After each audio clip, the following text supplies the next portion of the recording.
Hello everyone, myself Harpreet Kaur, and I have a PhD in bioinformatics. But before my PhD, I have done my master's in molecular biology and biochemistry and graduation in biotechnology from Punjab University. And in my current role with Mind Biotech, I'm curriculum developer and research consultant, where I am mentoring research fellows and working with international collaborators in various research projects based on biomedical NGS data. Let me give you a glimpse of my research background and as well as let me introduce to you and show you how bioinformatics can be used in biomedical data to drive significance meaning by taking some examples from my previous PhD projects and some of the example projects that we have already heard from our research fellows.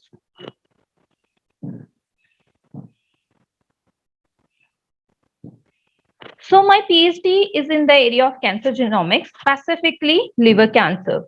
So when I actually went through the literature and I found what are the major challenges associated with the liver cancer, and I have observed liver cancer is often a misdiagnosed or detected too late for the effective treatment.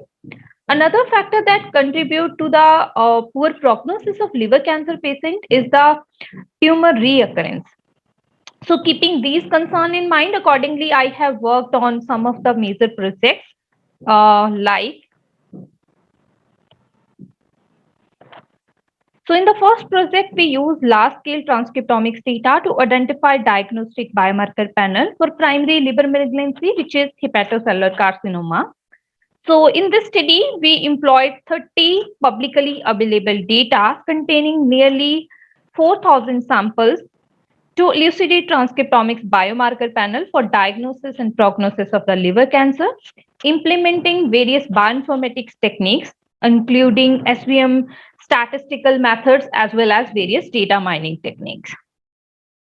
So in the next project, I have focused on identifying the transcriptomics signatures for another primary liver malignancy, which derived from cell lining the bile duct is cholangiocarcinoma. So in this study, we employed nine publicly available data, which containing nearly 350 cholangiocarcinoma, 133 adjacent non-tumorous, and 90 hepatocellular carcinoma patient samples to scrutinize cholangiocarcinoma specific signatures using various data mining techniques like extra tree, random forest, logistic regression, etc. So thereafter, we focused on the project where we used transcriptomics as well as methylation data to identify a biomarker panel for tumor stage classifications. So in this study, we used TCGA data, that is the Cancer Genome Atlas data, for nearly 350 patient samples and elucidate 51 feature-based 51 feature signature, which include 30 RNA transcript and 21 methylation CpG sites using various bioinformatics methods. And in the last part, I have focused on identifying multi-omics signature that can stratify to low reoccurrence SCC patient group and high reoccurrence risk group of SCC patients. So here we identified 90 RNA, 50 miRNA, 50 methylation, and 4 integrity features as prognostic signature for HCC tumor reoccurrence. Now, let me also give you a glimpse some of the projects completed by our research fellows who have not much experience in bioinformatics. So they are basically from biotechnology or biology background. So here we have one of the research fellow, Ms. Simay Dolanar, who is an undergraduate student from the Turkey, completed her research project entitled Long Non-Coding RNA as a Therapeutic Target in Chronic Lymphocytic Leukemia using publicly available data and some of the important tools that are integrated on T-Bioinfo server, which already Dr. Mohit has was talking about.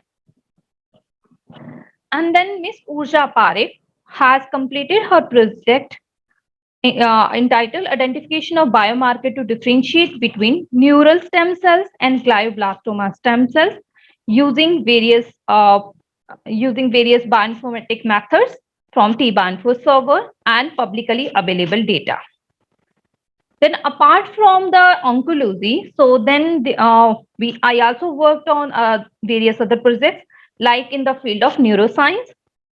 So for example, here Miss Rutvi Vaja completed her project in the field of neuroscience entitled In Silico Analysis of Transcriptomic Profiling and Affected Biological Pathway in Multiple Sclerosis.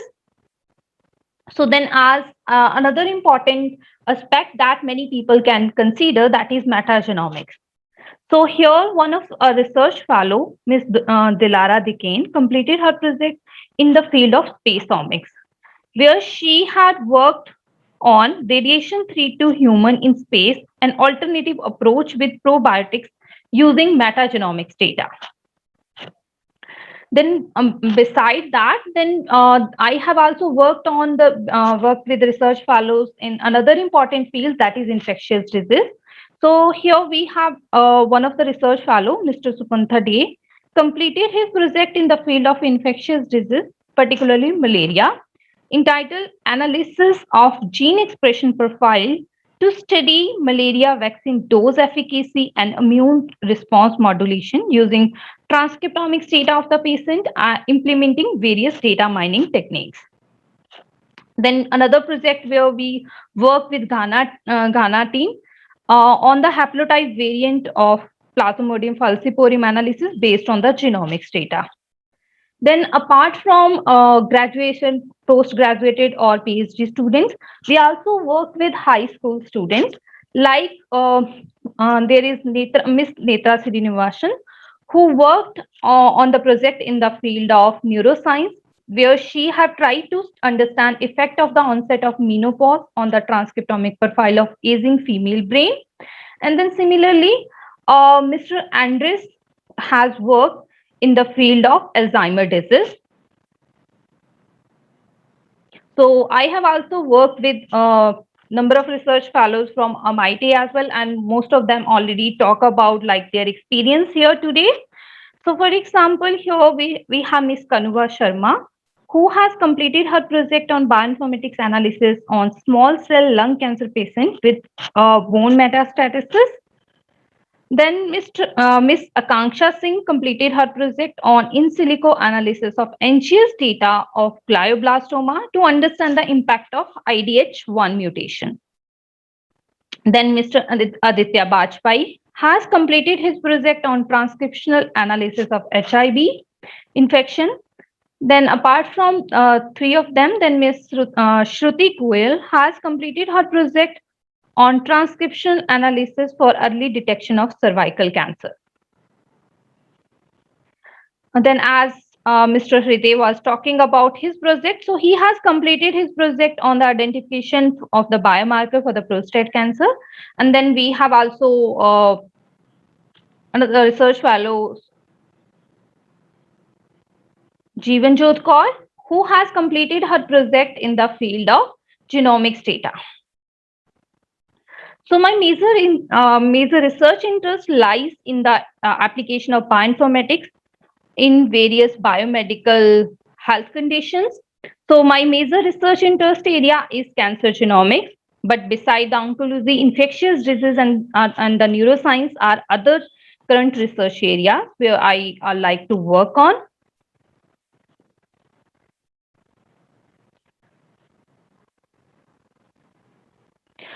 So far, we were talking about applications of this bioinformatics in precision medicine or various other biomedical applications.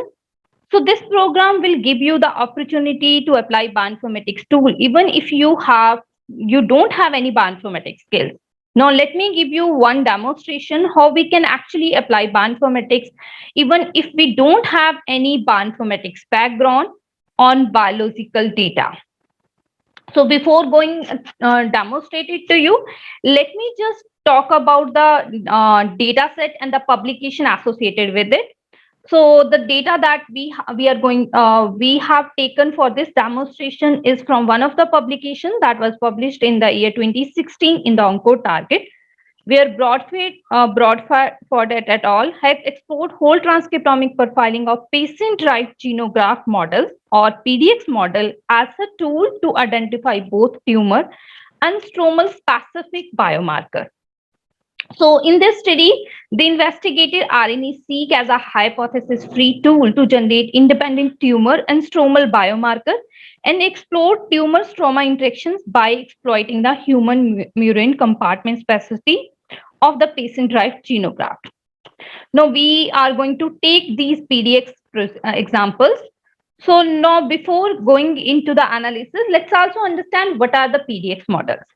So the PDX models are generated when a fresh tumor tissue directly obtained from the patient and then it is subcutaneously or orthotopically implanted into the immune deficient mice. So as such, these models maintain principal histological and clinical characteristics of the original patient tumor but remain biologically stable. So since PDX models more closely resemble and recapitulate tumor growth in humans than standard in vitro cell line, so that's why these days these PDX models are the most preferred models for the preclinical drug studies. So here in this data, there are two types of the breast cancer subtype. One is ER positive or estrogen receptor positive. Another one is triple negative. Now, what is estrogen receptor positive or ER positive?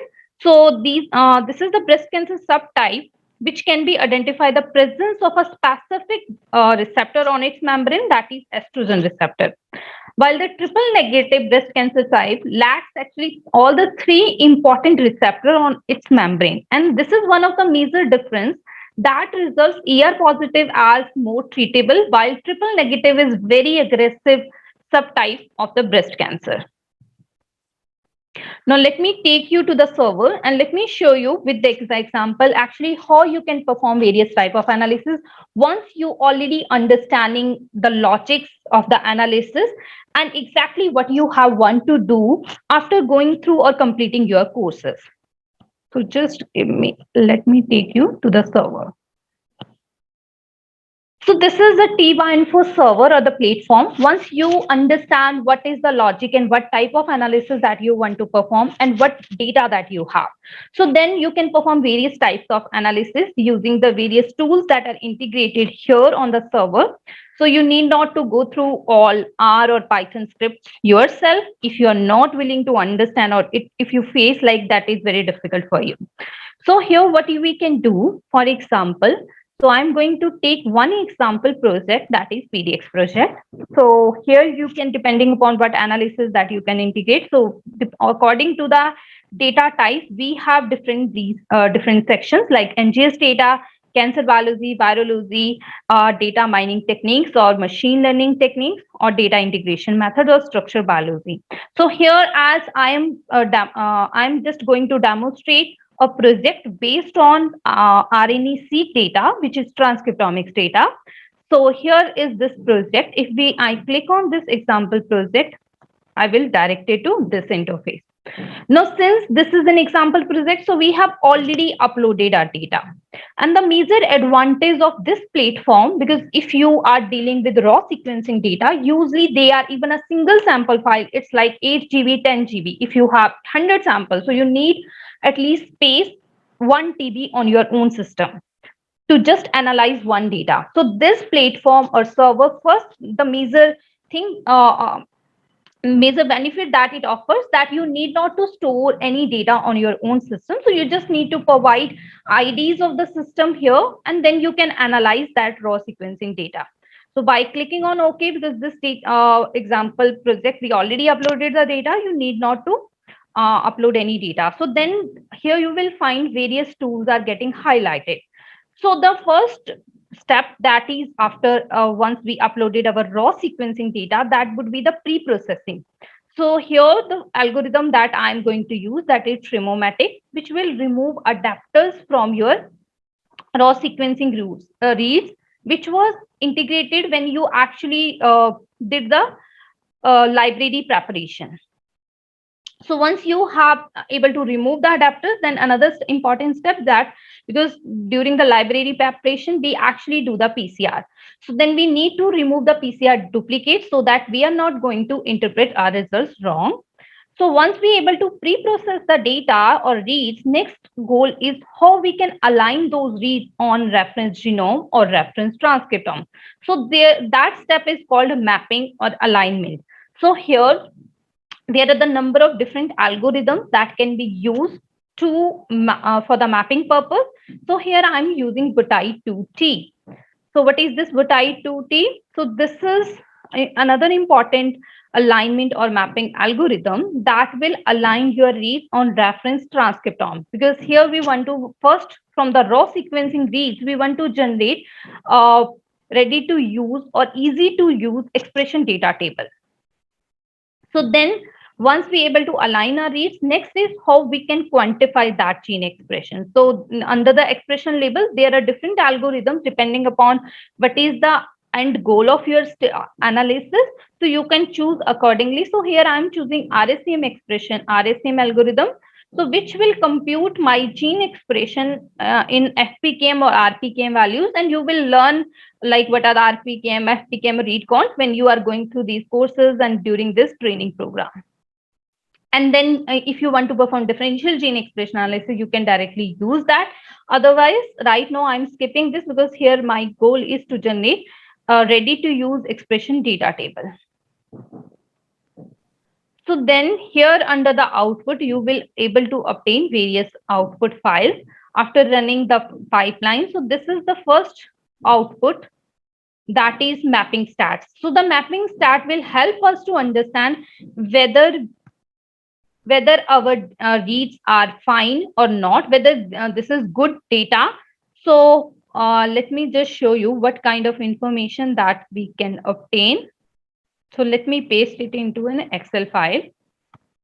Like here you would have this alignment rate, like how good your reads are aligning on a reference genome. So usually if it is above the 70, we can consider this is fine alignment. If it is more than 85% or 90%, it is considered very good alignment. So these are the mapping stats to get like what kind of data that you have. The next most important thing, actually the gene expression table. So gene expression table as well as the isoform. Right now I'm just going with this gene expression table. And let me show you what it contains. And let me paste it into the Excel sheet itself. So for example, now we have a very simple and very small gene expression table. Like initially we could have data in 1 TB, which is not just have in few KB or MBs, depending upon how many samples that you are dealing with. Here we have in the columns, we have samples, like these are ER positive sample, and then we have triple negative samples. Then in the rows, we have this gene expression table. Now, to understand what it represents, we always need to perform some exploratory data analysis. So one of the exploratory data analysis method is principal component analysis. So let me also show you how we can perform exploratory data analysis. So once we have this table, now we can perform exploratory data analysis by going into another data mining technique. So here you will find this utility section. Sorry. So you can actually upload. Right now, I'm just giving you an example. So this is, for example, we have already example from this project itself. So once we have that gene expression table, then we can perform simply normalization on our data. Here I'm going to perform quantile normalization that will remove any technical noise, and it will bring our data into a normal distribution which is required for any machine learning or any parametric statistical test. So then we can perform exploratory data analysis using PCA, which is principal component analysis, then we can end the pipeline. Now let me also show you the results from this pipeline. So for example, I already had these results here. Otherwise, you can perform analysis. Now let me show you. For example, you will have this is PCA results value. So you can actually use this information to draw, to understand or visualize your expression pattern. For example, this. So we have now, this is scatter plot based on the principal component 1 and principal component 2, which overall represent nearly 44 or 45% of the variation in our data. So based on that, we can clearly look at, for example, these are the ER positive samples and these are the triple negative. So we can also locate, this is kind of here looking at the data, it is completely distinct sample, so it could be an outlier. So this is how we can simply click, using just click an option, we can perform various analysis depending upon what is our goal of our study and what we want to interpret and analyze. So this is like a glimpse. So when you are going through these complete programs, so then you will understand what it PCA or what we can drive other meanings from this data and how we can design questions based on, for example, this is the analysis. So for example, now we can go for downstream analysis to understand what are the important genes that can distinct ER positive and triple negative. So yeah, that's all from my side.